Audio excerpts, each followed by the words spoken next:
What's up, everybody? Welcome into episode 2 of Metal Meets the Militia. Metal Meets the Militia! All right, thanks for cutting me off, asshole. I got a little excited. I love this fucking show. That's awesome, but I'm your host, well, co-host, part host, or whatever you want to call it. I'm not the nameless no more. You can call me the Hellion, TH, whatever. Fuckface, I don't care. And then the asshole that cut me off, Pogue. You guys know him. We all love Pogue. Everybody. And we got a special guest tonight. Operator time is here. Hey, what's up? Thank you guys for having me. This is awesome. You're welcome, man. We're glad to have you. Times. We're thrilled. We had some nice shit going before we started, so this should be really fun tonight. We're kind of just talking about music. And purple penises and stuff. Purple penises, yes. And Thanos, big old circumcised wang. That's my theory. I think that's why he's so mad. He took his foreskin, so he wants half of the world. He can just snap, take everybody's foreskin. I mean, wouldn't you want to? Like, if somebody takes your foreskin, you make half of the world pay. It kind of makes sense. Somebody cue the Avengers music right now. Jesus, half the fucking world's population. That's completely justified. They took his foreskin. Got All right. What's on the agenda today? That's What's on the agenda? Perfect way to start the episode, man. Just talking about dick. Well, yeah. We brought Brop on the show today because he's been catching a little bit of heat for his take on gun rights activist groups, and he's pretty much saying we should just abandon ship and do this shit on our own. But I'm gonna let him explain that. So, Brop, if you want to go ahead and explain your case. It's weird because I always seem to catch heat with very simple concepts that I'm like, hey, that movie kind of sucked. It was no, it fucking didn't. Everyone report this asshole. And it's like, oh, I'm sorry. Okay. I mean, I don't mean to be a contrarian, but I just like ask questions, you know, as we all should. And the whole thing with the gun rights activist organization hit me one day because I was watching a T-Rex Arms video. They were educating me about the Second Amendment, right? And I was like, oh, this is really interesting. So the Second Amendment basically means that if our founding fathers told us, hey, we just had to fight some tyrannical assholes in order to earn our freedom, in order to prevent this from happening again, even ourselves from being corrupt with power, because they understood people could get corrupt by power, we're going to make sure that you guys have the same kind of weaponry that we do, just in case we go out of line, you guys can just fucking shoot us in the face. And the people are like, all right, fucking awesome, that works. And in theory, it's pretty awesome. But the thing about it is that it's absolute. That like that the Second Amendment is actually absolute, and it's the only one in the Bill of Rights that actually says shall not be fucked with, you know, or something along those lines. I don't speak French. I don't know.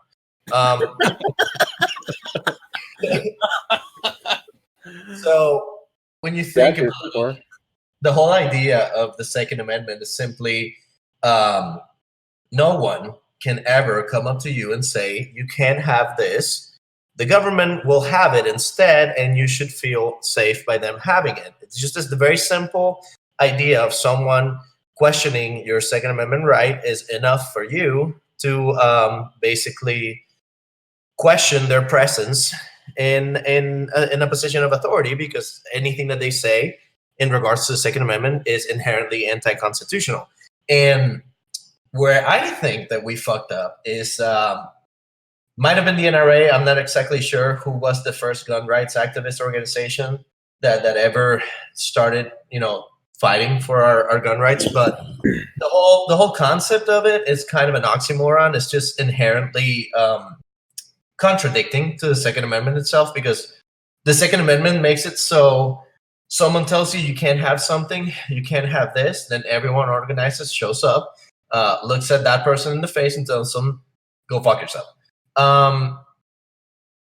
we shouldn't have to have someone intermediate between that person saying we shouldn't have something and then go and compromise into some sort of a deal that works for both of us, because no deal and no compromise is explained on the Second Amendment whatsoever, if that makes any sense. The Second Amendment doesn't state the right to bear arms shall not be infringed unless it is debated in a court of justice, and the court of justice deems it that the Second Amendment is not necessary for a free state.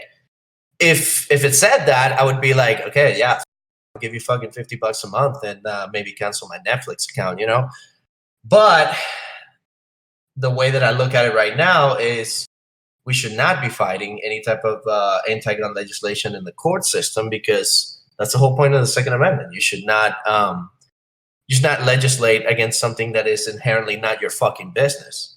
I don't know if that makes any sense.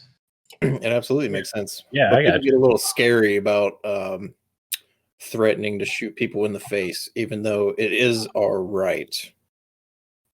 Yeah, and it's one of those things that I've been talking about. It's like I've never actually my stance has never been like, hey, we should organize and blah blah blah. It's like everyone that I've ever talked to about this whole gun rights activism, they always try to entrap me into making violent statements. And at this point is you're just going through history, You're just basically comparing what people back in the day would have done compared to what we have let the Second Amendment become today, so diluted. So when you think about it, it's just you go over with these gun rights activist organizations and you question their existence. And the best thing that they can tell you is to just comply while they continue to fight the legislation wars and all this stuff on the court system. And to me, it's kind of an oxymoron, because it's basically, imagine you take a rapist to court, and then all of a sudden you find out that the judge is the one who raped you. It's like, do you really think that you're going to have a fair chance at a trial, or is that going to turn into kangaroo court? Some people separate the court from the government, but the court is part of the government. It's part of the whole system that's fucking us out of our rights. Yeah. They might be a little biased. And then you know what? I was watching just because I've been getting into small little skirmishes with the gun collective. And it's like, I appreciate everything they do, because, being a lawyer, you gotta be a smart dude to be a lawyer to begin with, and hold your ground. And I'm sure they've had some victories here and there, and it's not all bad. Inherently, I believe that their existence is it's kind of an oxymoron, and it makes no sense. That Second Amendment lawyer, that makes absolutely no sense. But on their last video, where they were talking about how California decided that ARs are not covered under the Second Amendment, and at the end of the video, Adam Crowd is just talking about how he was like, we all know that Ninth Circuit is not very gun friendly, so they're gonna have to appeal the decision. Thank you guys for watching. Now make sure you subscribe. And it's like, wait, what? That's it? So they're not gun friendly? So what else do you suggest we should do? It's like, no, just stick to your regular subscription-based Second Amendment activism pyramid scheme. And let's just hope that they decide against it, which is not going to happen. So, hey, here's another YouTube video for you. Have a good day at work. It's like, wait, what? Yeah, it seems like they're just fishing for likes and subscriptions and shit, but don't have any. Which I mean, back up their case. My biggest criticism for them right now is that, because who was it? Mike, Nemo and G left a comment on one of my posts saying, like, they're doing good stuff. Why don't you organize and go ahead and do some good stuff? Like, why do you kick people down who are trying to do good, right? And I thought about it. I was like, you know what? Yeah, this makes a lot of sense. But then it hit me. I was like, wait a second. I'm criticizing them the same way that they criticize the NRA, right? So if you look at FBC destroyed the NRA by exposing them to be corrupt and everything that's fucked up with the NRA. They exposed them, right? And everybody flocked to FBC like, oh my God, our saviors. But deep down, they're doing the exact same shit that the NRA is doing, except they're not on Fox News every day, right? So I looked at it and I was like, I'm not a gun rights activist organization because I think it's fucking retarded.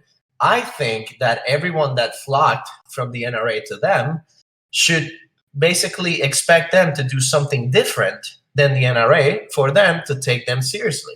So my biggest criticism is, continue to fight all the legal battles that you want, but if we don't start organizing and peacefully protesting, it's like, then you're no different than the other 3-letter organization that you talk so much shit about that you wanted to join, and you still want to join to some degree. So it's like, at this point, I'm like, I keep quoting that Tom Segura bit where he's just like looking around and like, is anyone seeing this shit right now? Because I just feel like I stepped into the Twilight Zone or something, because this is fucking incredible. It's like we're going to replace one 3-letter gun rights organization for another one. To me, that makes no sense. So I'm an FPC member. I, for a long time, have subscribed to subscription-based activism because I, like most Americans, are lazy. I am lazy. Hell yeah. So you have not caught me out in the street protesting, not taking this fight as my own. So I'm just as guilty as anybody, really. But I have my membership card here, and I just want to read what it says, and then you can tell me what's missing out of this, because I think it'll be pretty obvious. 5 ways to win. Number 1, introduce someone to the shooting sports. Number 2, vote for pro-gun candidates in every election. 3, learn about the issues and discuss them with others.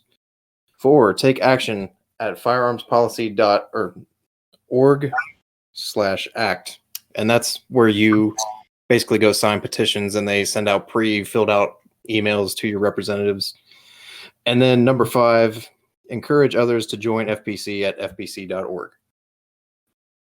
And no free knives or anything, like made in China or nothing. It was a sticker and a patch. I've heard so many people complain about not getting theirs. It's like, come on, man! I'm trying to fight for my fucking Second Amendment rights here, and I'm not getting my patches and stickers. And what the fuck? I'm sorry, man. What's missing there is organize as a unit and mobilize on your capitals. The fucking in DC.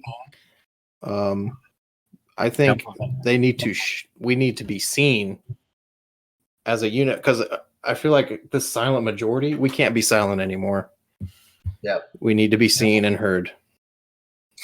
Yep. Because, I mean, that's the whole point of our opponents, basically. So they have, obviously, I'm not going to deny that. They have either the Soros backing them. So they have big money, big industries, big companies that are always putting money down so they can make these large, protests and stuff like that. And I get it.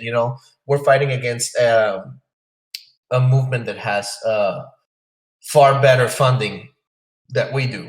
But it's one of those things that I think our funding could be routed towards those same efforts, because at this point, they are the ones that control the narrative. They control the media. They control the entertainment industry. And it's an uphill battle for us to just trust dudes wearing suits to go fight the legal battle when, all these people screaming at politicians and protests.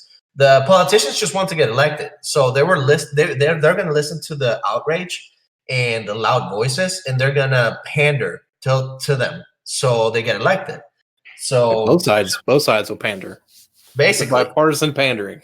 They just want to get elected. So if they see that 1 million people are marching and saying we need to ban every scary gun that shoots 47 bullets a minute, they're gonna be like, you know what? Yeah, we need to ban them, because there's a bunch of scared mothers out there in the streets screaming, frantically. This must be a real issue. Fuck it, I'm just gonna campaign on that. Right. And how many leftist liberal groups can you think of that are actually out protesting often?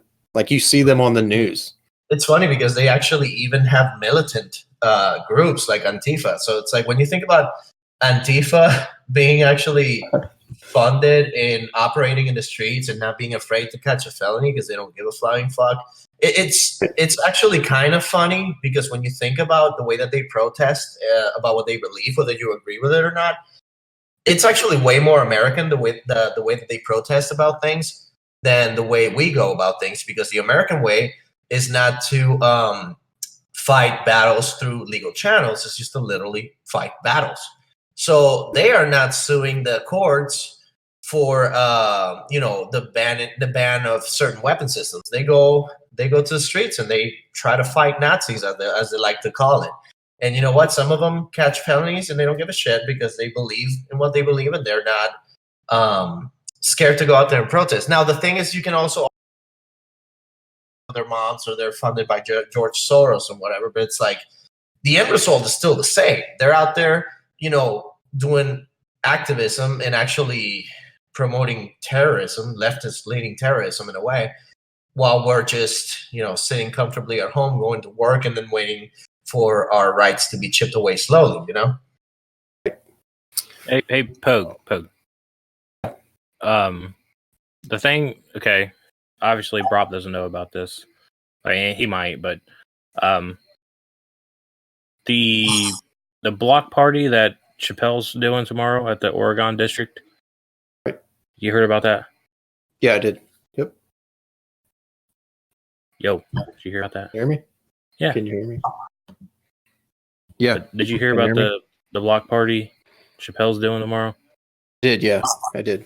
So is that just for bringing people together where the scene of a shooting happened, just to show like we ain't scared of you motherfuckers, or are they going to be there protest paper, or whatever? As what they've said is it's a benefit for the victims. They're actually collecting donations. They're selling T-shirts, and they're raising funds for the victims' families. Okay. However, I would not be surprised if they went up there tomorrow and preached some anti-gun agenda. It would not shock me. I wouldn't be surprised either. I mean, they got some cunty people. I heard Kanye's there, so fuck him. That should be fun. But, right. Well, yeah. Fun fact. I live down the street from the city Chappelle lives in. So. Oh shit. Oh yeah, because he moved somewhere away from Hollywood, right? Yeah, he lives in Yellow Springs. He lives in Yellow Springs, Ohio, which is a few miles away from where I live. Where, ironically, the cops are more corrupt per capita than probably LA. Yeah. Which is funny because I think a lot of celebrities are noticing that about California. Joe Rogan has said that himself, that he wants to move out of LA, and everyone gives him this look of like, dude, what? And it's like, yeah, it gets old, man. So, yeah, you were saying Antifa, even though they're inherently flawed in their beliefs, they're acting on them. They're a bunch of queers. Yeah, Antifa is fucking not cool. But they are in the street, and you have heard of them, and you know what they'll do. I think gun owners, we're a little timid. I mean, for fuck's sake, we have the guns. Why are we letting these people bully us? Basically, it's one of those things that if I was the government and see what Antifa's doing, I would be worried that gun-owning America would be like, why is the police allowing all this bullshit to happen? I mean, some journalists like Andrew No got brain damage from one of these motherfuckers, and then like they were throwing milkshakes with quick cement or quick cement bullshit. That, like, yeah, something crazy like that. Just like gives you like third-degree burns or something. It's like, if that's not domestic terrorism, then I don't know what is. And it's like, here's the groundbreaking concept of what the government works for, right? Like the first job of the government, it's to keep its citizens safe. So if you can't secure the borders and you can't prevent homegrown domestic terrorism from happening, then that just tells me you're not doing your fucking job. Mm-hmm. Do you guys think that it's going to get down to like where, say the cops bring in two guys into custody, so and so's got so many pounds of marijuana, but the other dude's got an AR-15. Who are they going to look at as the more violent person? And I'm not saying shit against marijuana. I mean, if you want to smoke it, smoke it. I know the good things it does, but it's still illegal. But I'm not saying it's right. That also leads me to my second point: the fact that we have allowed this to become. This is why I'm strongly against debating, and not just debating and just having a conversation with people that have they have either an agenda behind the conversation, like for example Dan Crenshaw talking to Moms Demand Action. So you're talking to a political organization that already has a narrative and agenda behind it. They're not entirely educated.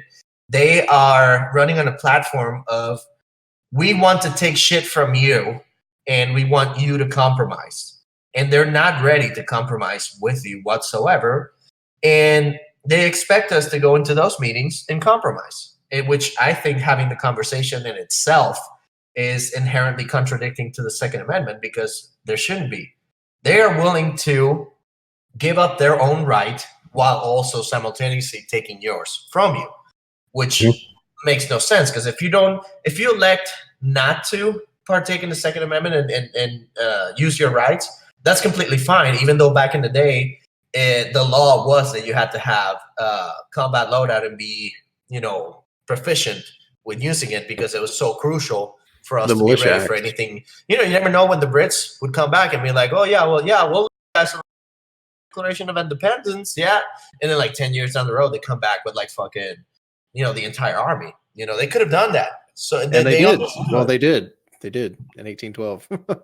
There you go. So it's one of those things that when it comes to like the conversation and the debate, you can see how diluted the Second Amendment has become, because you hear the conversation on the TV or somewhere else, and it's always like, well, why do you need an AR-15 to protect your home from criminals? That's ridiculous. You don't need that kind of firepower. And just the fact that they bring up that argument alone and it goes unchallenged, because we immediately want to attack that argument and say like, no, yeah, you can use an AR-15 to defend yourself. Are you fucking kidding me? It's actually it's a really good weapon to use to defend yourself. But actually we should backtrack, because we're not recognizing that the concept of the Second Amendment is inherently either ignorant or flawed in their own initial argument. So this is why I don't engage in debating in conversation, because if you don't understand the Second Amendment is for tyranny, then that tells me that you're already undermining my Second Amendment right from the get-go.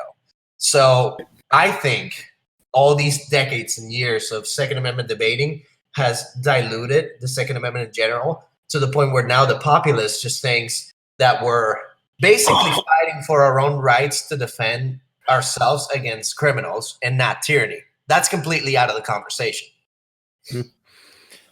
Well, yeah, the government is tyrannical, and people go, well, no, we still live in a republic.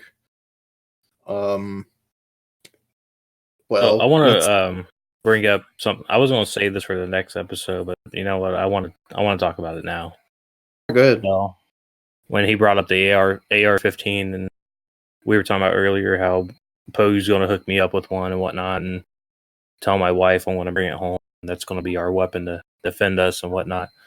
Mm-hmm. She was skeptical at first, but here's the reason why I want any type of weapon, really.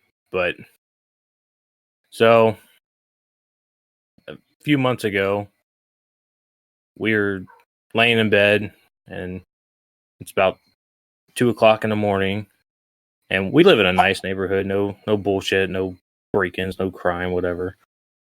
Real nice, quiet. And we're laying there, and we get woken up, dogs barking and whatnot. I'm like, what the fuck is going on? And somebody's ringing the doorbell and shit. And I'm like, what the fuck? Who the fuck is at my door? It's 2:00 in the fucking morning. So you got red flagged, huh? yeah. Granshaw's at the door. But so I'm pissed off. Don't woke me up. I gotta fucking get up and go to work the next day. So I get out there, open the door. I'm pissed off, and I'm looking around. I don't fucking see nobody. And I'm like, God damn, are kids really playing ding dong ditch on me right now? Like, what the fuck is going on? And I look down on my porch, and there's a woman like laying on my porch, like gasping for air. And I'm like, oh fuck. you know, and I didn't know what the fuck happened. Like, she's leaning against my screen door, so I can't open the door to go out there. So I shut the door, lock it, you know, call 911 to get somebody out here to figure out what the fuck was going on. Because the way my porch is set up, it's like enclosed. So if I could get out there, for all I know, it could have been, this bitch could have been bait for a home invasion. Motherfuckers gonna come up behind me with a bat or whatever, put a fucking gun in my head, whatever. Yep. So I wasn't having that. So I'm on the phone with the 911 and shit, and they're telling me to go out there and check on her. I'm like, nah, you guys get the fuck out here. She can't breathe. She's fucking dying. I don't know what happened. And come to find out, long story short, she was having an overdose on my porch. And don't know where she came from. Still to this day, I don't know it, even if she made it. I know they got her out, but for all I know, she could have fucking collapsed. I don't know.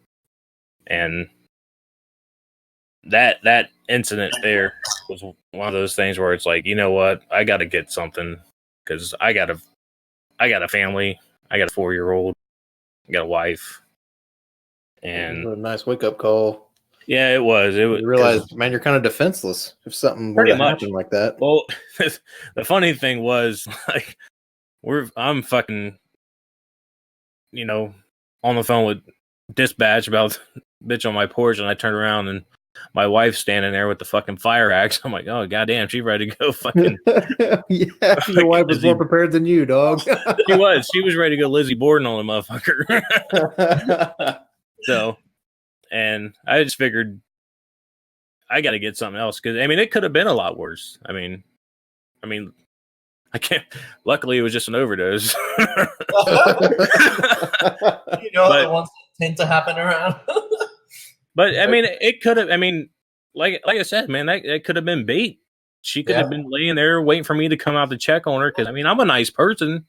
Yeah. I mean, if I see somebody struggling or dying, I mean, I ain't gonna let somebody die, let alone on my property. Yeah. Go die in my neighbor's house, you know.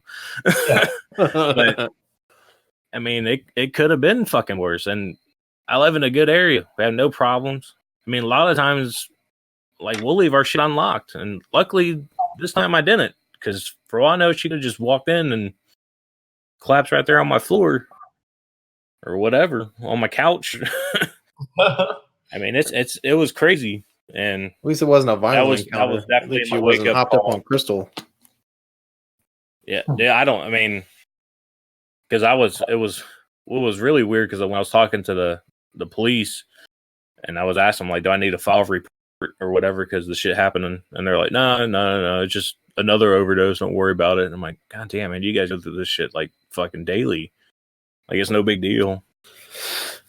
But I mean, that bitch was so fucked up. I don't think she walked up because I live off of a highway and I don't think she walked there. I honestly think that somebody pulled up there, dropped her off, threw her on my porch, and just said, all right, it's this motherfucker's problem now.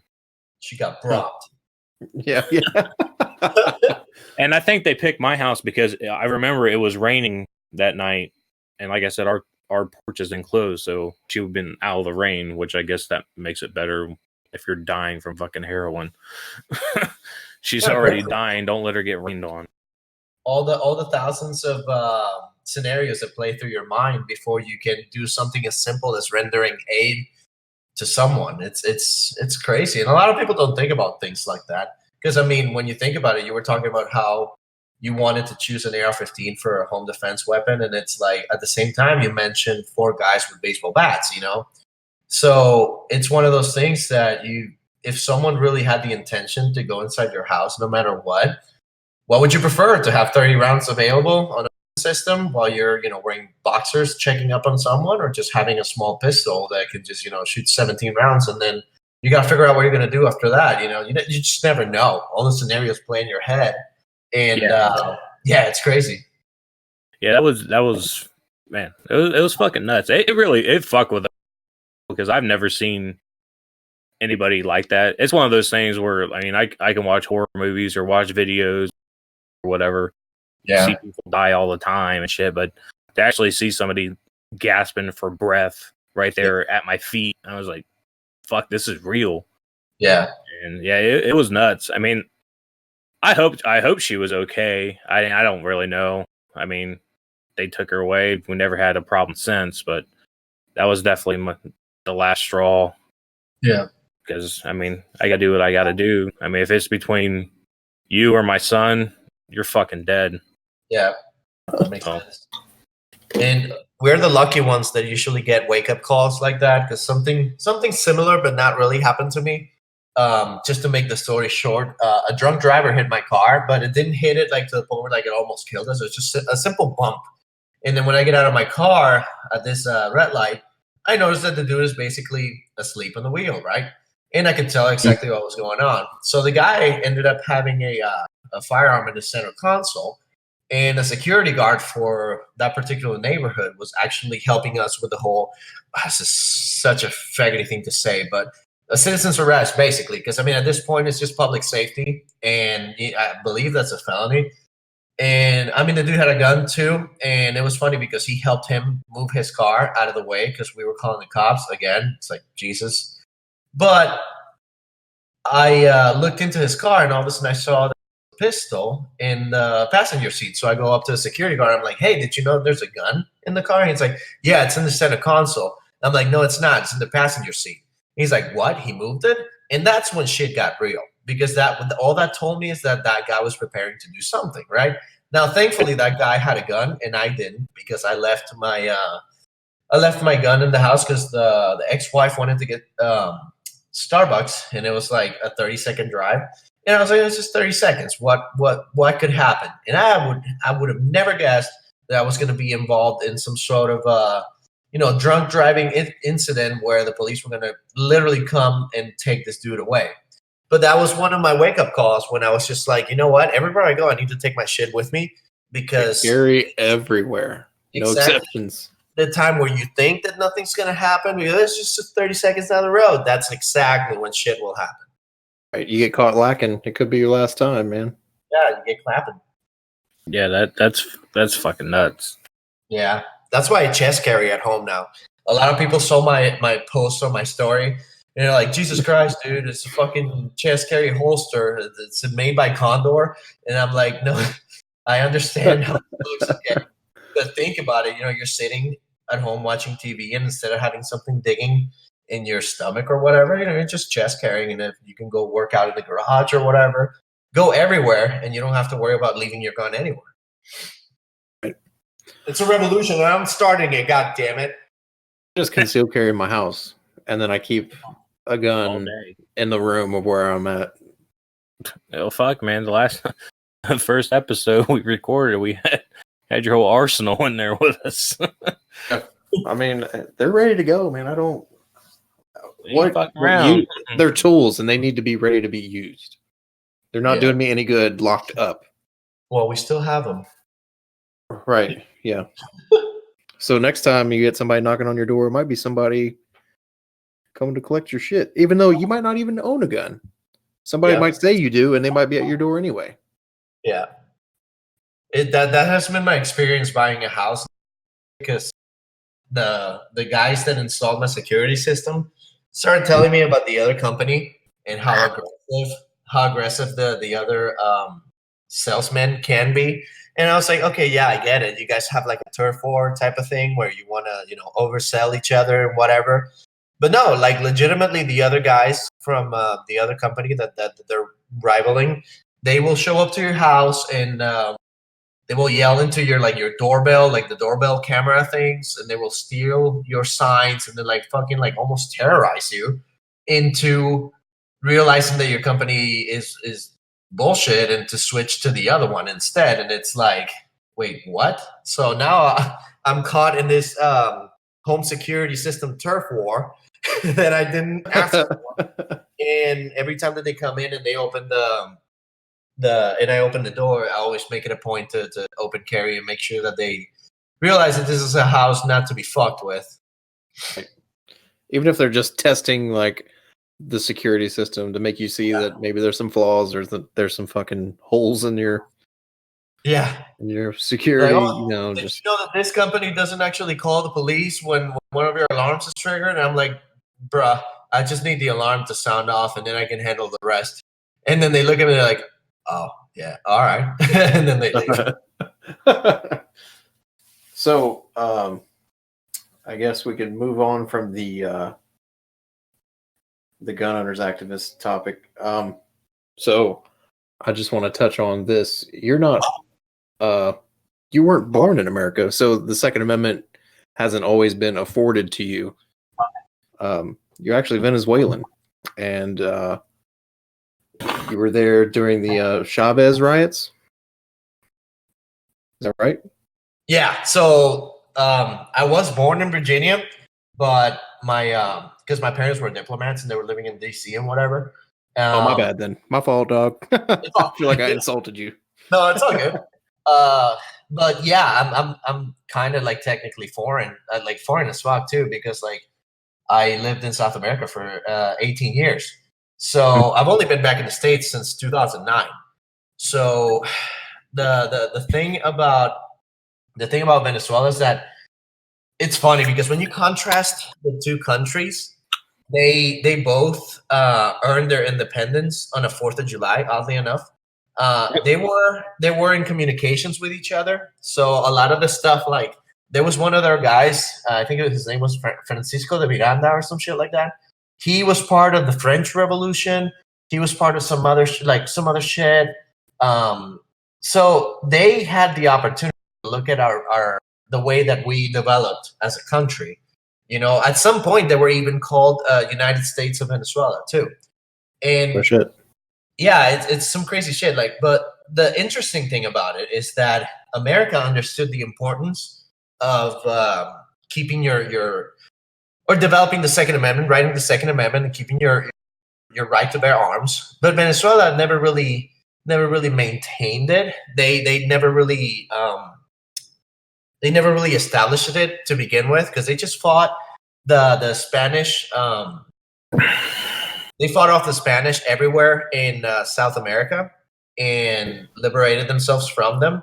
And it's just so funny that both of our nations could have come up and become basically the same country in a way, but one chose the smarter route, and then the other one chose another one.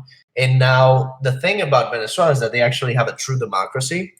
And it's a little controversial when you talk about it, because in a true democracy, you just trust the majority of the people are educated enough to elect your representatives and your president. And Chavez was really smart, because all he had to do was basically pander to the lower class and gave them a common enemy, which is capitalism in America. He introduced a lot of those democratic socialist concepts that you see a lot of these people, running campaigns for here in America, and that's some scary shit. And then people actually voted for him. They voted for him. Like my great grandma voted for him. Like a lot of people voted for him. And then he won and started destroying the country. And it's really funny, but Venezuela never really had a Second Amendment to begin with. Like my uncle, for example, he had a carry permit, and he was telling me 2 days ago, we were talking with each other, and he was telling me how he would go to college with his gun and his fanny pack, and it was okay. It was perfect. And he knew that if anything was to go down, he was ready to go. But they don't actually have a gun culture like we do. And the right to bear arms is not actually a inalienable right. It was just way more restricted, and it's more for self-defense. And eventually, even that was taken away from them around, I forgot, 2011 or 2013 or something like that. And now they're basically throwing shit Molotov cocktails to the National Guard. They're trying to run them over with tanks, just for painting a picture out there. Yep, we've seen that too. We saw the riots last year. Yeah, right. It's some crazy shit, man. I remember, I think I was around 8 or 9, going to an HOA meeting, and people were talking about the upcoming elections and how they thought that the barrio, which the low-income housing, that is this do-it-yourself low-income housing that they build in the mountains, they thought that all those people were going to just riot and go kind of like LA riots type of thing. And it's funny to think about the fact that when I was 8 or 9, somebody was teaching me how to make a Molotov cocktail. Me as a child, I didn't know how to do this shit. I'm like, what do I do with the gas? Dude, what are you teaching me about? What's going on? It's like, don't light it up right now. I'm like, okay. And I'm freaking the fuck out. I'm like, I don't understand what's going on. But then they're explaining how we can throw things from the windows to prevent them from coming in. It's like some World War Z type shit. And it's just crazy because even the whole layout of the city itself, you feel like once you leave the gate of the building where you live in, it's like you're out there in like zombie land. It's like, it's crazy because every single building has C-wire, concertina wire, security systems, like thick steel bars. And it's really tricky because you got to know exactly where you are at all times and what your next safe point could be if you were caught in between those two by like a mugger or something. And that's some really it's some real shit to think about when you're in a place like that where you leave your front door and you don't know if that's the last time you'll see your family. Nuts, dude. Holy shit. That's fucking wild. It's like you feel like you're in prison, but you're walking freely in streets with cars, but you see all the infrastructure itself of the city place itself to look like some sort of prison of sorts, where it's like if you're caught outside of each and every single building's structure, it's like you're on your own type of thing. It's really weird when you think about it. I doubt not many people realize it until you go somewhere like in America where it's like, oh, so you guys have a gate that I can just like crawl under and go in? Oh shit, that's it? Whereas down there they have spikes and a bunch of shit, and you really got to get creative into like breaking somewhere if you want to break into some place, So you're saying you don't miss home? I don't know whatsoever. So I mean, this is kind of off topic, but try to lighten the mood here, I guess. Yeah, my bad. No, that's cool, man. That was really interesting to hear that shit, man. I love hearing stuff like that. Makes me feel better about my life. I don't have it that bad. But so how did you get into like metal and stuff? So I mean, what? Because I know it's kind of big in South America, like in Brazil and shit like that. Yeah. So I mean, is it big in Venezuela as well, or? Not really. I mean, I wish I had a cool story about it, but my first girlfriend, she was, I think we were around 14 or whatever, and she really looked like Avril Lavigne. Man, this is going to be a terrible heavy metal story. This is going to be a terrible heavy metal story. But she knew how to play the electric guitar, right? And then I was such a weirdo. And we ended up breaking up, and I was like, how am I going to win her back? And then I started learning how to play guitar just to impress her, right? And then I ended up impressing her enough to not give a shit about being with her anymore because I was like, awesome, fuck women. That shit. I want to keep working on this. So basically what I did is I just locked myself in my room because obviously it makes sense not to go out and do things in a country, in a city like that.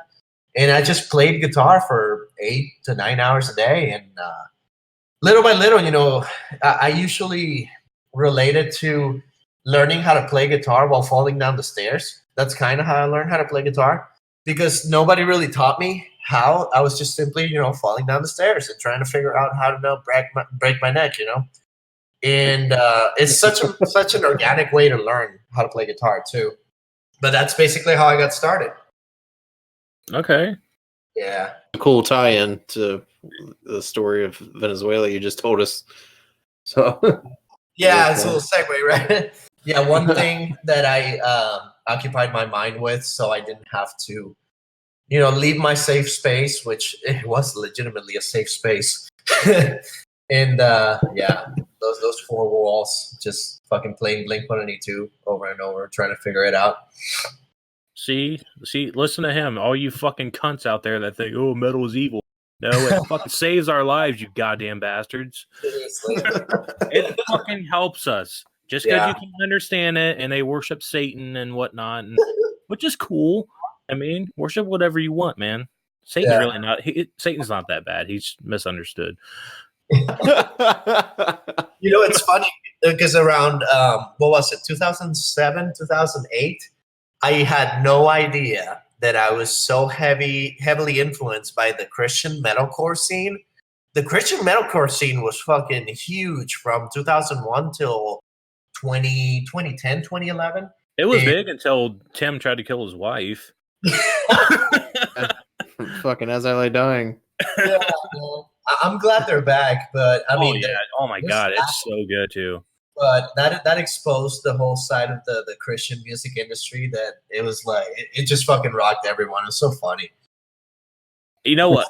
Honestly, though, I'm kind of glad this shit came out because, like, I mean, I'm not glad that he tried to kill his wife, but because Tim's side project, Austrian Death Machine, which is fucking amazing. I mean, if you guys haven't checked that shit out, really fucking good. It's goofy because it's all Arnold Schwarzenegger movies and shit. So, and since he's, because I think he came out when he was not came out, but when he was in prison, he came out just said that, I'm not a Christian, believe in God no more or whatever. Yeah. So now that he's not in that way, I hope we can get some more vulgar Schwarzenegger films and shit. So I'm hoping they can have one for Predator called "You One Ugly Motherfucker." Like I would love to hear that shit. You know what's funny?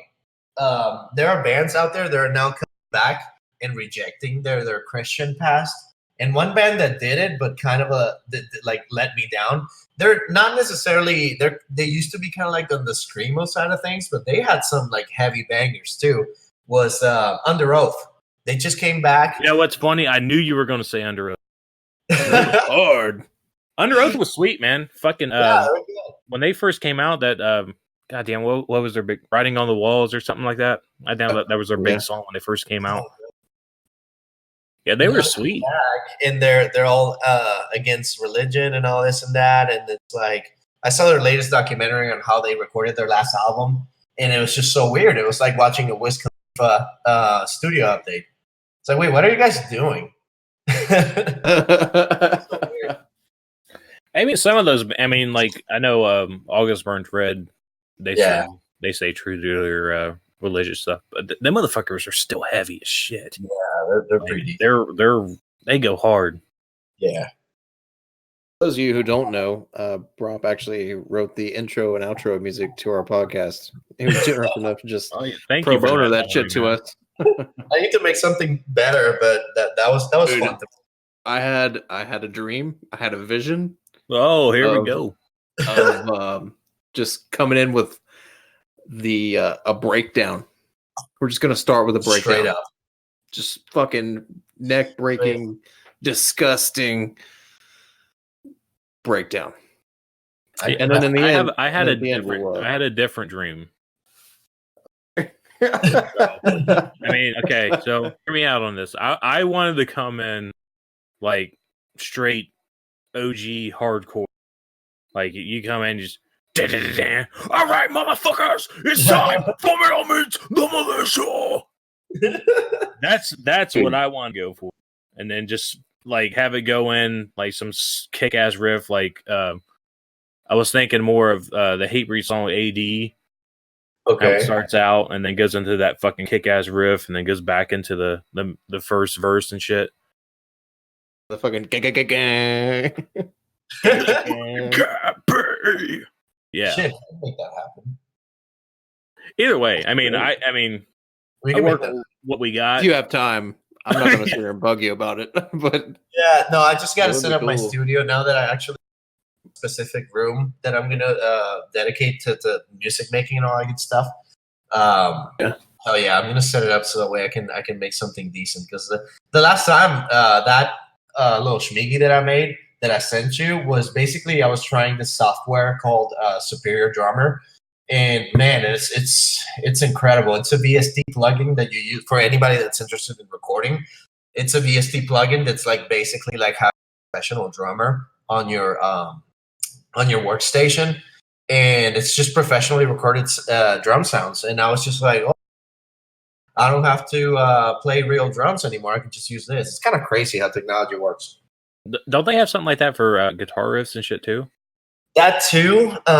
It's still along the lines of MIDI, which is MIDI is like electronic program notes, and you have to trust that the software that you're using is it's articulate enough that or you have to tweak it enough so it sounds legit. But there's been a lot of great records, a lot of great music that has used MIDI in the past. But yeah, there's a lot of softwares that allow you to like put out a kind of like a Guitar Pro, but a little bit better. And you can put out a full EP if you just write it down on MIDI. I think the last Fear Factory record, they had the drum tracks, like the drum machine thing going on. Like they didn't have an actual drummer. Oh, that's cool. I mean, that's what I heard. Like a lot of people think that programming drums is it is hard, and then they shit on it because like, well, that's not a real drummer. But first of all, it's tricky, and then to make it sound real and not robotic, it's even harder because you actually have to play with your quantizing notes, and you have to make it so there's a little bit of a human error, like a little bit of latency left and right. So it's really tricky. It's really tricky. It's not just like Skrillex type of stuff, you know? Oh, shit. Oh, fuck. Breaking news. Shit. Well, sorry. I mean, you guys probably don't give a fuck. I mean, I'm a sports fan, NFL and college, but breaking news for NFL fans: Andrew Luck is retiring. He's only been in the game like 7 years. Yeah, but that motherfucker's been hurt a lot. And I think a couple years ago he got hurt so bad that they thought he like ruptured his spleen or some shit. Like he got fucked up. That's not good. The spleen is actually really really serious thing to fuck up. Yeah, I mean, I don't know for sure if that's what it was, but I'm almost positive. But yeah, I'm watching the Miami Hurricanes and Florida Gators game right now, and that was what came across the bottom that Andrew Luck is retiring. So if any Colts fans are listening, I'm terribly sorry for that one. The only college football team I like is the Mud Dogs. You only fucking know, Pogue. We fucking know the only college football team you like is one that beats Ohio State. You asshole. Hey man, don't even fucking go there. You guys don't want the LFL? The what? The LFL, the Lingerie Football League.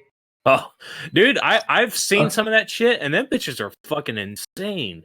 Yeah, they go hard. They go hard as fuck. They go harder than the NFL does. Almost, yeah, because they have less padding. Yeah, they're actually allowed to tackle. Roger Goodell's fucking up everything. Yeah. And they're out there drinking. They're out there getting their fucking Stone Cold Steve Austin on. Just fucking. Oh, yeah. Their stats include like boom size. Bitches out there fucking drinking White Claw and shit. Yeah, cracking beers. Oh man. Drinking the claw. I just tried one for the first time like 2 days ago, and man. Congratulations, you're a homosexual. It's crazy. Some fucking sparkly, sprinkly, like spicy ass water that makes your stomach go, oh fuck. It's so weird, dude. I just want to thank Brop for choosing our show to come out as a gay. I got an Antifa meeting to go to now. I heard something. I was reading like memes on Facebook and shit. Like it was like Lisa from The Simpsons, and it had like a bunch of different sayings in the background. It said, "Sparkling water is just water for gay people," or some shit like that. You know what's so fucked up? Like at the supermarket, like I only saw like someone or all these people are so excited about him, like on the refrigerator. It's almost like they try to grab all of them, but then that one fell down and went all the way to the back, and they couldn't reach it. So they said, "Fuck it," and then an employee put it up, and then I came along. Whoa! There's one claw right there. Let me just grab it and see what this shit tastes like. And yeah, people are like almost like stealing them from the supermarkets. They like them so much. It's so weird because they're not even that great. Jesus. I heard somebody say that it was like dipping a Jolly Rancher in seltzer water just like one time. So you get like barely any flavor, but it's just seltzer water. I've never tried one. I don't know if. I mean, I bet this is probably going to be the new challenge. Instead of saying you got ice, it's going to be you got claw. Okay, clawed. Yeah, that's what I was going to say. I'm not going to feel as bad about drinking Smirnoff Ice anymore because now I understand there's levels to this homosexuality. So it goes White Claw, Smirnoff Ice, cock. There it is. Yeah. In that order. Gateway, like the claws are a gateway to cock. Okay, I get it. Yeah. Well, here comes the hate. Bunch of fucking homophobes. I can't be a homophobe. My favorite band is Judas Priest. Rob Halford's gay. I'm just saying. Checkmate, libtards. Yeah, that's another one. We get that one a lot too. Liberal faggot. Oh, sorry, man. Beep that one out. My bad. Oh, yeah, thanks. No, I gotta figure out what Liberal time it is. All right, so we usually do like fan questions to wrap up the episode, but I think the Hellion wants to introduce a new segment called "It Still Holds Up," and basically we're just we're gonna pick like an older movie that it doesn't matter how many times you watch it, or maybe you haven't seen it in a while, and you come back to it and you're like, "Wow, it's still good." And what? Okay, so this segment was my idea, and what I'm trying to leave off the table, I'm trying to leave off the old like 70s horror movies and stuff, because to me, I'm biased as fuck when it comes to the horror movies. I love them all.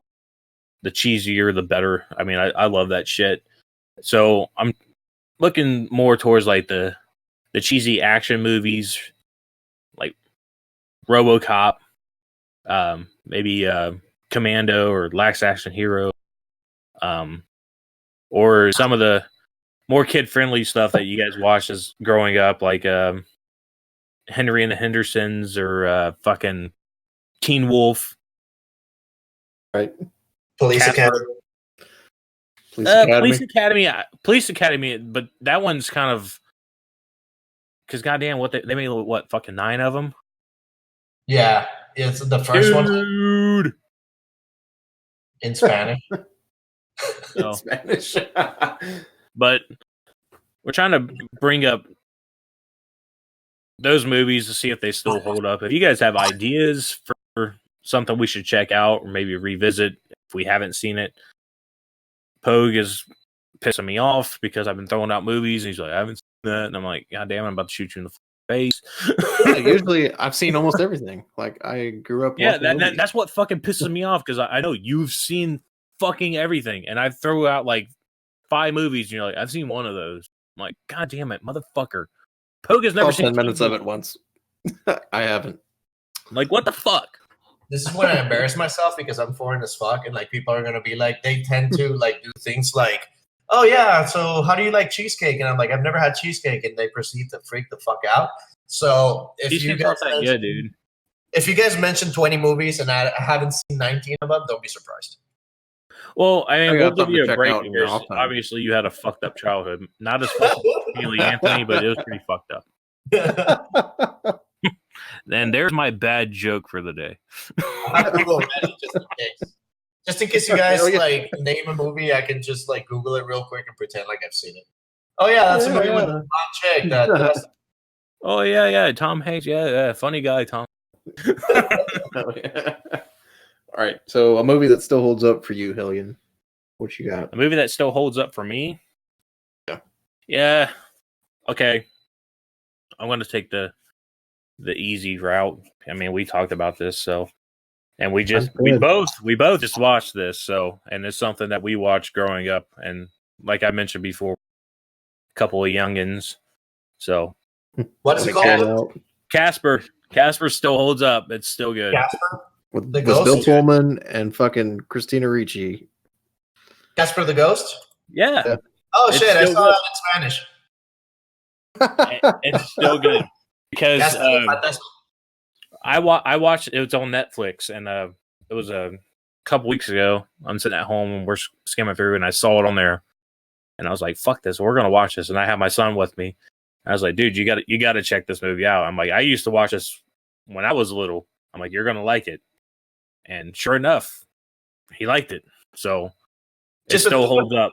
think for a second, like how fucked up. Well, not fucked up, but how it made you as a child come to terms with mortality. I don't know about you, but like when I watched that movie, that shit just fucked me up because I was just like watching. That kid could be me, and I could be dead, and I could be a fucking ghost just floating around my family. That's funny you bring that up because I made a status a couple weeks or about a month ago, and talking about how like when you watch shit as a kid and you don't understand it, you're just like, man, this is great. You know, I'm a kid. This is fucking awesome. And then when you rewatch it as an adult and you actually understand the story, you're like, God damn, this is really fucked up. Exactly. And the movie I'm talking about was The Lion King. Lion King it's a classic. I mean, I love death metal. I love brutal shit, but God damn it, I'm still a kid at heart.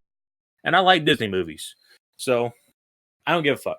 And The Lion King is great. The live action, the new one was fucking badass, by the way. If you guys haven't seen it, go fucking check it out.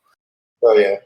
But if you actually dig into what The Lion King is about, as an adult, you're like, man, this is fucked up. You got a guy that's fucking hell-bent on becoming a ruler that he will kill his brother and his only nephew to take over the land. Like, he doesn't give a shit. Yeah. But as a kid, you don't realize that. You're just like, man, that Timon and Pumbaa, them motherfuckers are funny as fuck, you know? you don't get it. Yeah. But as an adult, when you actually pay attention to the story, it's fucked up. It's really fucked up. I'm gonna let you in on a little secret. I think I already told you, but for the show, I'm gonna let you in on a secret. It's Shakespeare. It's actually based on Hamlet. Yeah, you did tell me that. The king's brother kills him, and the son is conflicted. He's like, I don't really want to kill my uncle, but fuck, I guess I have to now because he killed my dad. Jesus. He took my birthright. So yeah, I mean, you know. like I said, like as a kid, I mean, Lion King came out in what 96, 97? Yeah. 94. Give or take. 94. But it came out in the early 90s. I mean, no 4-year-old's gonna be like, hey man, this shit reminds me of Hamlet, bruh. I know, but I know where you're coming from, but like on it, I ain't gonna lie, man. If my son came up to me and was like, hey man, dad, that's like Hamlet, I'm like, what the fuck you been doing, bruh? What's going on? It's like Sons of Anarchy. Fuck, it's based on Macbeth. Macbeth. The only thing I remember about Macbeth, like I had to talk about it in school, but I remember a Jimmy Neutron episode about it. Oh yeah, I do remember that. Yeah, they like did a play or some shit. Right. That was a good show. Rob, you got a movie that still holds up for you, and maybe in the last 10 years? In the last 10 years, let me see. I think I have one. It's one of my favorite movies ever. The lead actor is Jean Reno, and then you have Natalie Portman. So you guys could probably guess what that is.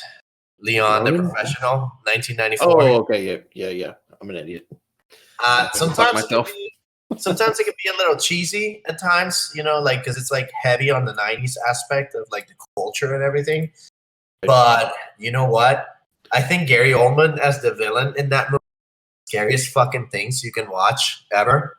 And the action sequences are incredible. It's just, I don't know. I think it's based on a really fucked up story. Like it's based on a book, and it's really fucked up. But the movie did it justice, And hopefully one day they make a sequel where we can actually see Matilda grow up and be an adult as a cleaner herself. Like she continues on the killing for Tony, and you get to see her try to live a normal life and developing relationships with people and something like that. That'd be pretty interesting. Just remembering about Leon and how he died for her and shit. Okay, yeah, that's a good one. What's that movie with Anthony Hopkins and fuck? Silence of the Lambs. No, I think it's The Wild, maybe. The Wild. Yeah, I'm gonna look it up real quick just to make sure. The Edge. The Edge. It's The Edge. Basically, Anthony Hopkins is a really rich fucker, and he's out on a trip with his friend, played by Alec Baldwin. Alec And, Baldwin. So, their plane crashes, and God damn, they in Skinnerd? yeah, yeah, it's.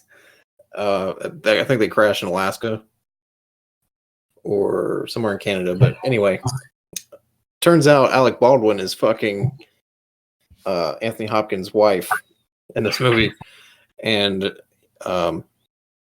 he tries to kill Anthony Hopkins' character so that he can be with his wife and inherit his fucking fortune. It's pretty crazy, man. It's a good movie, though. Still holds up. Still holds up. That's good. Okay.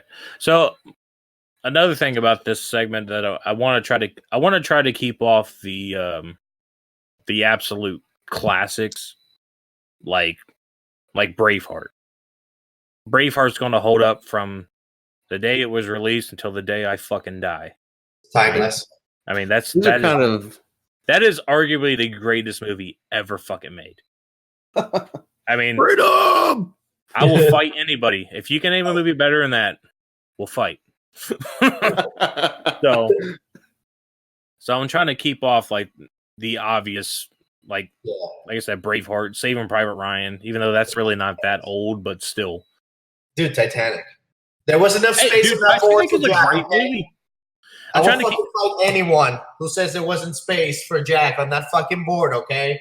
That gross fat bitch. I like that. What the fuck? She's the one that saved the Titanic. Hell yeah. I think they proved it on Mythbusters. Didn't they do a Mythbusters episode about that like 10 years ago? Where they were like, there's definitely room, you fuckers. Fucking goddamn. I want to try to keep off Quentin Tarantino movies too, because he can do no wrong. You're inherently genius. Which I haven't seen Once Upon a Time on Hollywood yet, so my cousin said it was pretty good. I'm looking forward to seeing it. It looks, I mean, it's supposed to be, I mean, it's got some shit about Charles Manson in it because Margaret Robbie plays Sharon Tate, so. And I guess it's one of those things where Quentin Tarantino makes stuff that didn't happen in real life. He makes it happen, and it just changes the whole perspective. Kind of like Inglourious Bastards. How that one thing happens. Yeah. That shit. Dude, Pulp Fiction. I can watch Pulp Fiction every fucking day for the rest of my life and be completely happy. It's amazing. So fucking good. And I don't give a shit how much they jump around in that movie. That is, goddamn, that is just a great fucking movie. It comes together just right. No matter. It does. I mean, like I said, I've never seen a movie of his that I don't like. I mean, Reservoir Dogs is fucking great. Kill Bill. Honestly, my least favorite of his, and it's like this comes back to what we talked about the last one with the Pantera stuff. I mean, if you got to pick a least favorite, even though it's all good, my least favorite Tarantino movie is probably Django. Django, okay. I don't really like The Hateful Eight, so I'm like, The Hateful Eight, like it was slow, but once it started to pick up, you're like, God damn, this is fucking great. But Django was good. I mean, like I said, I mean it's hard to pick a least favorite. That one just happened to be it for me. Did you know about that? There's a scene in that movie. Man, I suck on Leonardo DiCaprio's dick so much right now. But there was a scene. There was a scene in that movie where Leonardo too heated, and like he broke some glass that was on the table, and he actually fucked up, like cut up his hand really deep. But he continued acting, and he used the blood on his hand as a kind of like a support, like some sort of emotional support for shock value to add to his performance. And they fucking left it in the movie. So if you look it up on YouTube, like Leonardo DiCaprio cuts hand in Django, and you watch that entire scene, that's some real blood coming out of his hand. It's kind of wild. No shit.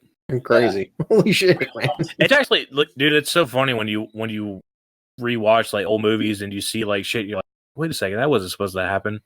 Like like the scene on Lethal Weapon, the first one where the Mel Gibson's with the guy on top of the building that's about to jump off, and he handcuffs him, and he's like, if you jump off, you're taking me with you, and that makes you a whatever.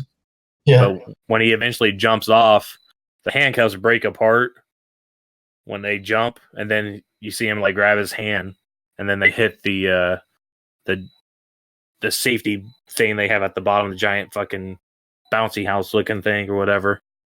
And then when they get up, they're handcuffed again. Just one of those like cheap fucking shit that's supposed to happen. Continuity errors. But it's one of those things like you can watch it 1,000 until somebody points it out, and you're like, oh shit. Yeah. So if I happen to be the one that pointed it out, you're welcome. Yeah, it's funny. Everybody's gonna go watch Lethal Weapon now. Yeah, they're like, what the fuck's he talking about? Whoa! Some guy was in charge of that, and that guy fucked up. I guess there's a scene on Braveheart where they said there's like a car doing like donuts or something in the background. That's awesome. Like, I swear, look it up on YouTube. I didn't believe it, and it was the scene where a plane in the back. It's like way in the back, and it's the scene where they're about to go to battle, and like Mel Gibson standing there, and just hold, and then they pick up the spears to like fuck the people up when they're charging in. But you can see a car in the background, like they're like spinning out, and then it like takes off. He's out there drifting. Oh, yeah, dude, it's crazy because that one I don't know of because I have only seen it on YouTube. It's one of those things I actually want to watch the movie to see if it's really there. It could be some crazy Photoshop the way people are with technology now. So that's funny. I've yet to watch the real movie to see if it's there. But if it is, I'm going to come back to confirm that because it was pretty funny to see it.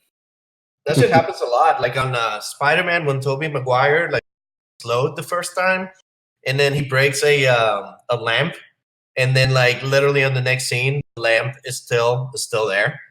And so someone should have got fired for that because that's a pretty big continuity error. Didn't you just break that with like shooting your load for the first time?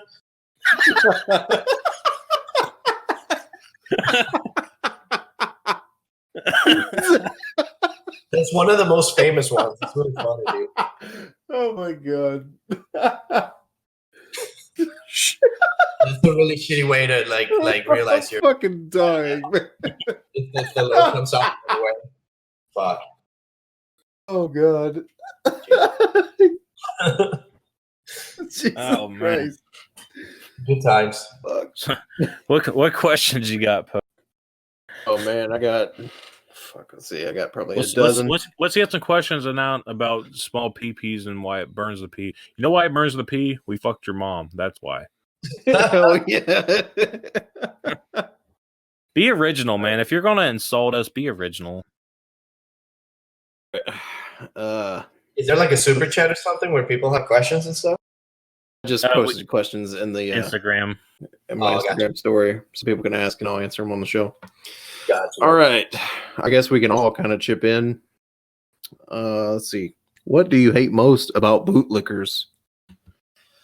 The hero worship for people who are just people, especially a group of people who are corrupt as fuck. Every day you see convictions of motherfuckers, of cops. Planting evidence and shit. Right. Yeah. They just charged that dude in Houston that shot those two people in that raid. They just charged him with murder or some shit. You guys remember that story? Yeah. I've been lucky to never be around any kind of like questionable police behavior, but I have been around the Las Vegas Metro recruiting process, and I can tell you that it's a fucking mafia. It's a pretty scary mafia, and I'm gonna leave it at that. But yeah, that like opened my eyes to like, wait a second, we are not superheroes fighting bad guys. This is all about like bureaucracy and like who's your buddy in order to like join. Oh, okay, Roger. All right, fuck this. Oh Man, oh, Hellion, I don't know if you have an answer for this. You're kind of new. as far as I mean, what would you consider a bootlicker? Like, can you Like, people Someone that who praises Trump, even though Trump he's fucking or fucking the you government over. in general, cops, fucking I military. mean, I can whatever. go on about cops. I mean, this is the same fucking argument we always have. Not all cops are bad. I get that. We all fucking get that. But some cops are getting away with more than what they should. Like that cocksucker that shot the dude in the fucking hotel that's now getting paid for the rest of his life because he fucking murdered somebody. Oh, I Claiming got PTSD from. Are you fucking kidding me? Like, you fucking destroyed that man's family. Like, Right. that guy's parents, man, for what? Like, they don't. It's fucked up, man. Yeah, Your sadistic game of Simon Dude, Says. that's a whole other episode, man. I can rant all fucking day long. We could seriously have a Joe Rogan type episode over 5 like hours. I'm not even fucking kidding. Just how fucked up it is.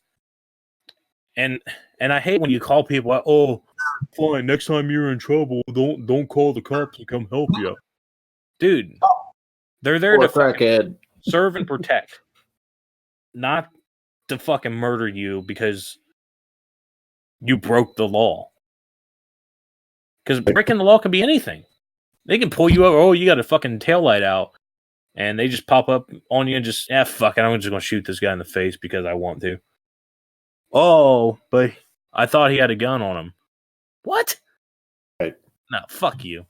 Fucking pig. All right, let's see. I Blast went and there. Tony Danza tap dance extravaganza. oh shit, No. that's some fucking wild. That's some wild shit. All right, PP so small, you got a little dick. Favorite It's not Miley about the Cyrus ocean song. of the ocean. It's about something. I don't know. I think it's the other way around. Favorite Miley Cyrus song, Party in the USA, easy. Favorite what? Miley Cyrus song. Oh shit. Yeah, that's a good. Okay. Okay. It's not her original, but she did a cover of fucking "Say Hello to Heaven," the Temple of the Dog song. If you don't know Temple of the Dog, it's Chris Cornell, and pretty much the guys from Pearl Jam, which put out a fucking great record. But she did a cover of "Say Hello to Heaven," and goddamn it is fucking good, like really good. Oh yeah, that out. So yeah, they because they did a benefit show for Cornell, and they had a Suicide. couple of the guys from Metallica were there. The Melvins, fucking Jack Black was there, Miley Cyrus, obviously, a couple other people, and they all did like Soundgarden, Temple of the Dog, Audio Slave, all kinds of covers for Cornell and shit. It was really fucking. You got a favorite fucking Miley Cyrus song? that Party in the USA is pretty good. But Oh man, I don't know. I just like the fact that she carries a Glock. So she's strapped. I she didn't carries know a that. Glock. Here's an easier question. Best Norma Jean song. Oh fuck. I'm not gonna lie to you. I've never gotten Norma Jean, so I do have one. I just forgot. Because didn't they come out with an album recently? I think so. Maybe. I've like I said, I never got into them. So well, years ago. It's about 3 years old now. 3 years old, because I think they came out with a from what album? I think it's from Wrongdoers. It's from Wrongdoers. I forgot what it was called though. We'll have to look it up. Yeah, it suck. Yeah, I like Hey, Memphis Will Be Laid to Waste. That's a bad motherfucker. Hey, if you can give me some, it's called Norma Sword Jean. Mouth Fire Eyes. Like the video is actually really, because it's like The Office, but for some reason they hired a shark, and the shark is like the employee of the month or the year and whatever, and then some like a human there is like super jealous. But the song is actually really good, so if people want to listen, it's called Sword and Mouth Fire Eyes. Check that out. Yeah, and send me some ideas for Norma Jean if I should revisit them. Let's see. I'll find a link right here. Hopefully it doesn't play. If it does play, there we go. I'll send it up here in the chat. Okay. Yeah. All right. Next question is, what are the laws about forming our own militia in the USA? The laws? Yeah, I'm pretty sure. The Second Amendment covers that. Yeah. Well, we're what regulated militia. That's all it has to be. It has to be well regulated by yourselves. So have a strong hierarchy and just train. The government has That's no such a broad definition. You could be a one-man militia. Mm-hmm. The government can't tell you what to do. I don't recommend being a one-man militia. Fuck. I mean, I don't recommend being a militia full of feds either. Oh yeah, but still. You know, I was looking. You know and trust. I was looking into that here in Nevada, like the Nevada militias, and one of them actually wants you to do a background check. And I kind of understood the purpose of having a background check, but then at the same time, I thought about it. It was kind of retarded at the same time, because like obviously you don't want felons training with you with guns, but then at the same time it's like, but a background check is like it defeats the purpose of the Second Amendment too. I don't know. It's just left and right. You look at it, it's kind of like contradicting. Any way you look at it, it's just really strange. Everybody asks me, I would suggest you train with people you've known, basically, and don't fuck with people you don't know. So there's that. All right. If you had to choose between licking Crenshaw's eye hole or Hillary's hole, which one would you choose? Yeah, we're getting into like that's like some of the Family Guy shit they talk about. Like, what would you rather do? Have surgery by a female doctor, or what the fuck did they say? Have sex with somebody? I can't remember. I done fucked it all up. But Sean anyway, Connery, that's what that. It's too late. The damage is done. Yeah, something like that. It was fucking weird. But I would have to go with Crenshaw, honestly. Yeah, I would choose Crenshaw. Yeah. I think that's pretty easy. I don't want Hillary doesn't have a hole with a dick. Everybody knows that. Your sexuality. Do you like male types? You gay dog. What? What's with the gay shit? I don't know, resident retards. But that's usually a good thing, right? I mean, look. Basically, his comment section is all about homosexuality. So in a way, it's okay. People aren't calling you daddy yet, so that's good. Oh, I can't wait until I get followers. Oh, you like Judas Priest, man? You know Rob Howard's a faggot, right? Yeah, I get it. I know. Shut the fuck up. He's gay. Metallica, you listen to him. That makes you gay. Oh, dude, perfect. Go! Metallica Holy live shit! in Moscow, yes or no? Well, duh. Metallica live in Moscow? The original? Like in 1990 something? For the I'm Black pretty Album? sure I'm pretty sure that's what he's talking about. Oh, hell yeah. Dude, I don't give a flying fuck when Metallica's playing. It can be now fucking Metallica is still great. If you've never seen Metallica, go fucking do it. Do yourself a favor and do it. I went. So they came to Cincinnati in January, and I had floor seats, so I'm like right up on the fucking stage. I mean, when they come out, James is right there in front of us, and it was probably my second favorite concert of all time. And it was just Metallica. They had Jim Brewer opened up. He came out, did some jokes and whatnot. And I like Jim Brewer, but he really wasn't that funny that night. And fucking Metallica killed it. And they still got it. And any of you fucking assholes out there that want to say, Lars can't drum. No, you're just jealous that he's a better drummer than you, and you suck dick. Stop hating on Metallica. That's how you know there's a poser.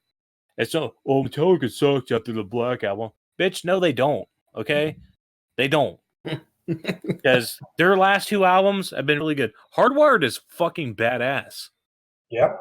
I mean, it's fucking good. Shitting on Metallica because that's the fucking thing to do. But in all actuality, Metallica has as many bad albums as Megadeth does. Megadeth might actually have more bad albums. Yeah, I can't do Megadeth that much. And that's nothing against Megadeth. I like Megadeth. They're my least favorite out of the big four. They really are. Yeah. But I mean, Megadeth does have a lot of bad albums. Risk, Super Collider, The World Needs a Hero. It's not that good, man. It's not. Load and Reload were actually really good. If you the first half of Load, the first half of Reload, if that was one album, that's a fucking classic. Yep. Actually, I realized how good they were when they played with the symphony, and then you heard those songs with a classical backing, and it just changes your perspective on how the potential that those songs had. But the thing is that people don't understand that they just went a different direction, simply musically speaking, which is refreshing, you know?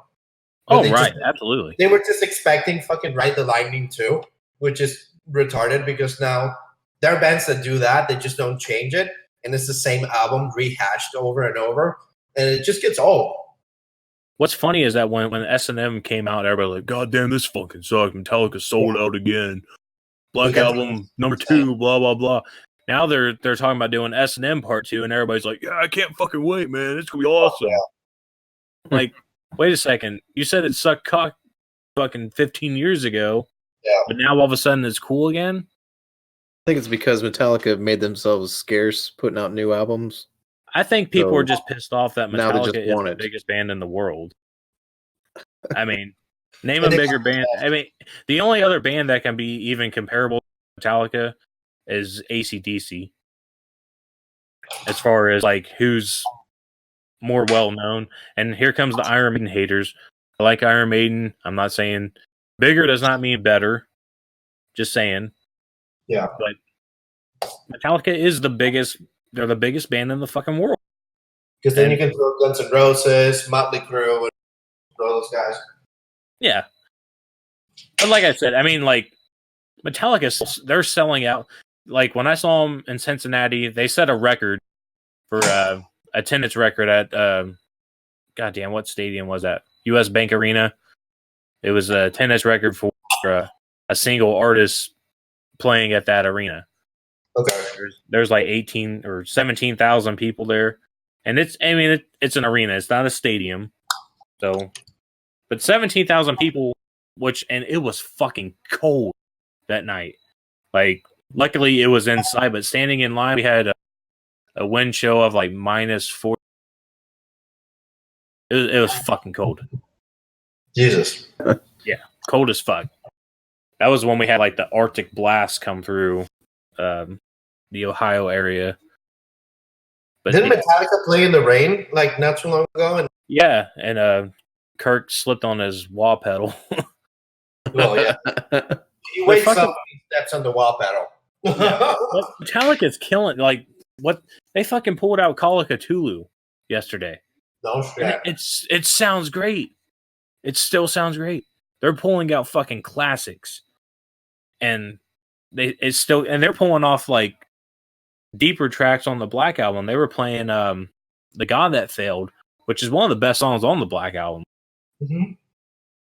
No, I mean, it's not my favorite. My favorite song about My Friend of Misery. I wish they would bring that back, but my only complaint about Metallica, because I'm a diehard Metallica fan, was when I saw Some Kind of Monster, and I heard either Lars or James say, "Hey guys, for this album we can't do any guitar solos anymore because no bands are actually doing that anymore." And then they pan to Kirk, and he's like, "Well, then what the fuck am I here?" And it's like, I lost a lot of respect for them because for that album, even though I actually like Some Kind of Monster, that album, no, actually, it's Saint Anger. I like Saint Anger because there's a lot of really good songs, but I feel like those songs could have been better if they would have just been like, yeah, we're gonna take this album into a new direction, but not legitimately tell Kirk, he's like, hey, everything that you've been doing for us for the last fucking 20 years, you are how do you say it in French? Not going to do that anymore. I thought that was kind of fucked up. yeah, I've never seen the Some Kind of Monster documentary. Oh, I really don't. I don't want to watch it because I heard it will make you really hate the band. Kind of. But me, I mean, I like music for the music. I mean, if you're an asshole in person, I mean, you got to deal with that.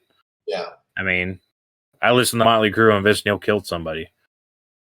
I just felt bad for Kirk, man, because like they were telling them, because like basically the way that the Metallica management was saying that they should have taken Metallica to a new metal type of genre, which basically meant pursuing more along the lines of the sounds of Limp Bizkit, Slipknot, all that type of stuff, you know? Yeah. So it's soul crushing when you see Kirk Hammett trying to make weird sounds with his Gibson Les Paul with some sort of like, it looked like a dildo, but it wasn't a dildo. It was kind of like a nail filing machine. And he's using it on his guitar strings, trying to create some weird sounds to like create the mood for a song. And he's just looking at things going like, what the fuck are we doing? And everyone's like, yeah, we're heading into a new direction. It's like, dude, you're like holding like a nail polish remover and you're using it on your strings. What the fuck is going on? So weird. But I mean, a lot of the bands have made an album that went in a different direction. Yeah, Saint Anger is amazing. I love it. I like Saint. I mean, Frantic's fucking awesome, and they've been playing songs from Saint Anger. Dude, the Unnamed Feeling, that song is incredible. Yeah, Metallica is still kick ass, and I think more or less people are just pissed off that they're still this good. Yeah, I mean, everybody wants to hate Lars, but he's fucking amazing. Yeah, shut the fuck up. Stop being a cunt. Leave him alone. Are you ready to move on to the next question? That was a good question, though. It was a good one. Yeah. Hell yeah. Fired up. This dude wants to be on it. I will bring you on the show, dude. I know you have plenty to rant about. All right, here's another one. Inhales or exhales on gutturals? I'm an exhale dude.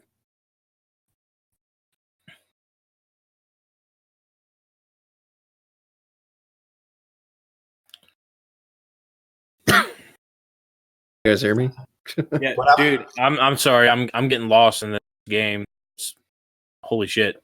All right, inhales or exhales on gutturals? Oh shit. I think I would have to be an exhale guy for sure. And Fry, exhale guy. Combination of the two. Inhaling it just sounds so fucking tricky. Who does inhales? Is that job for a cowboy? I think so. Yeah, well, the inhales is more like the pig's wheels. Yeah. Shit. I'm not very good. Not either. Job for a cowboy. They're getting back together. What? Shit. Yeah, I think I saw something on Facebook. I think Revolver might have posted it. One of the Cyrus came out with a new album too. Really? I have to check that out. It's called The Simulation, I think. Speaking of new albums, I finally finally got the fucking new Killswitch album. And holy shit, it's a fucking banger. Dude, So that's good. with Howard. Oh, the Signal Fire? Fucking my brutal. God. Yeah, And I feel great. like that debate is finally put to rest now.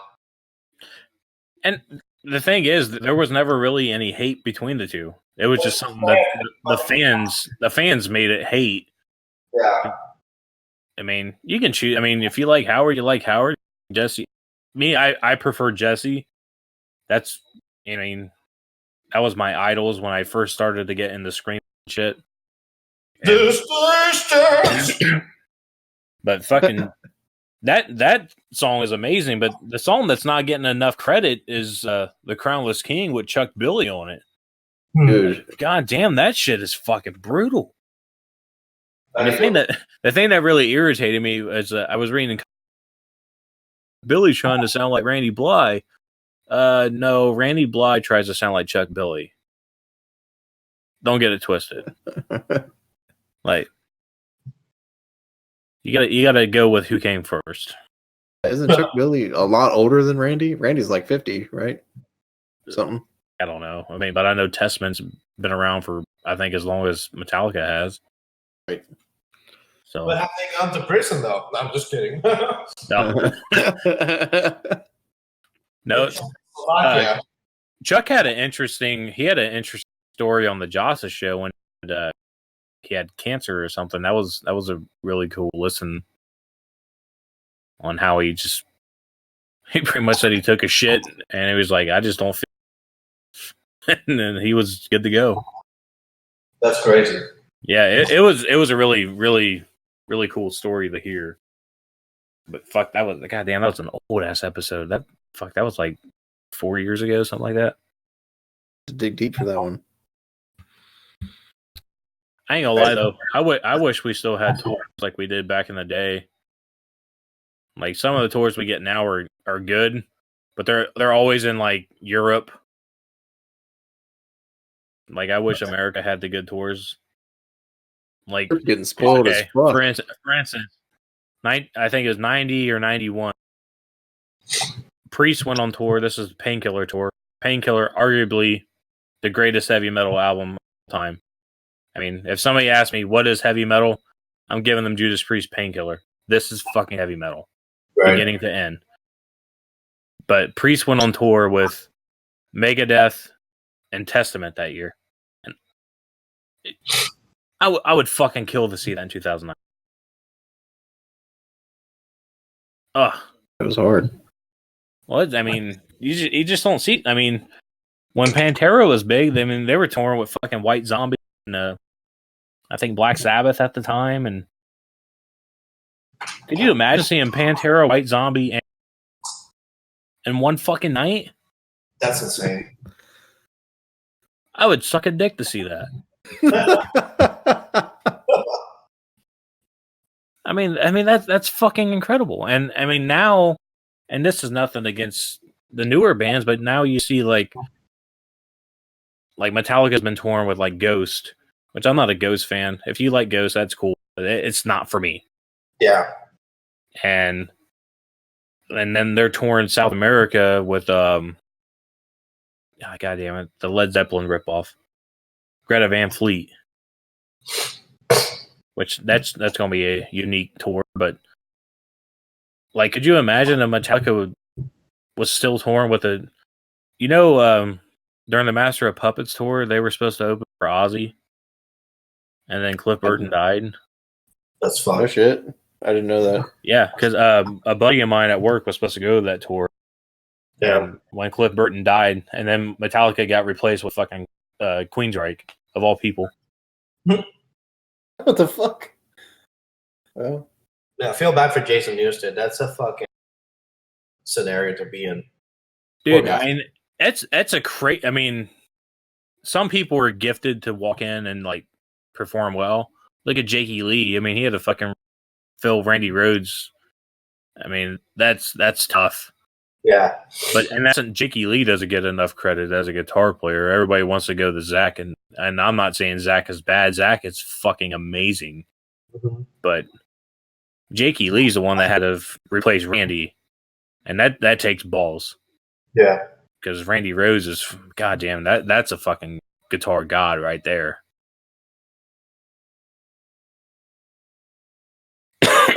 Fuck. All right. Next question. Oh, getting a little more into the Instagram side of it. Do people who report meme accounts deserve the rope?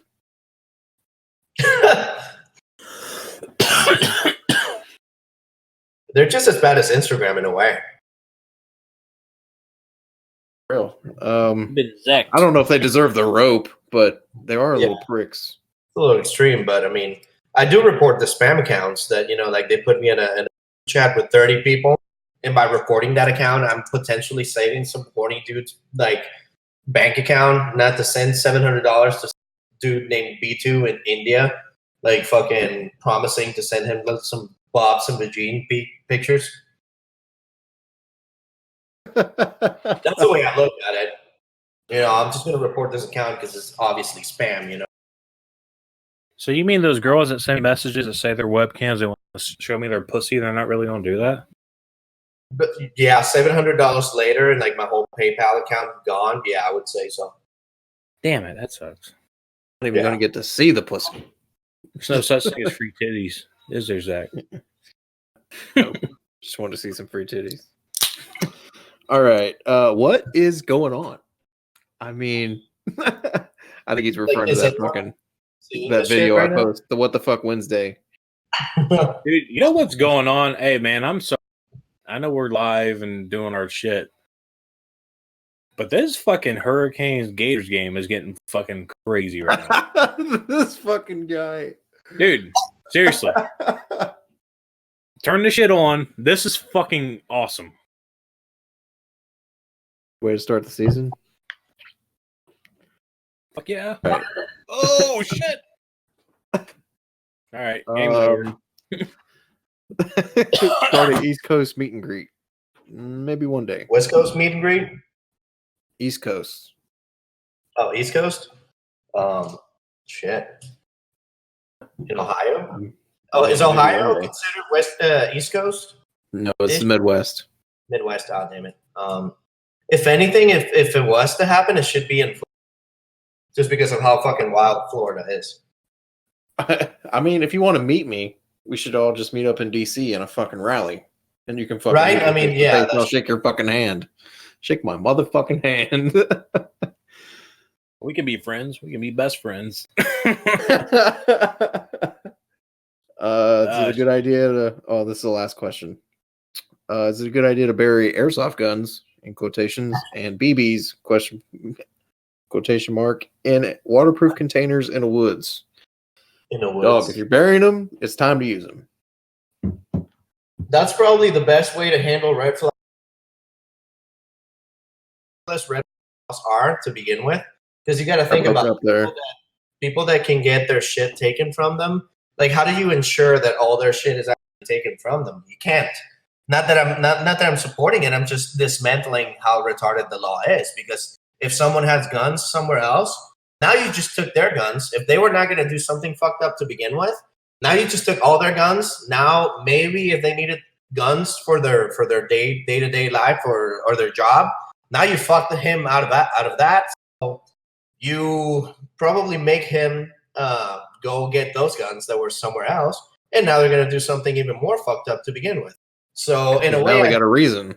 I think red flag laws can actually cause domestic terrorism to begin with. So it's one of those things I don't think they've thought through, but I'm sure it'll happen. You'll see it. I mean, think about Kildo.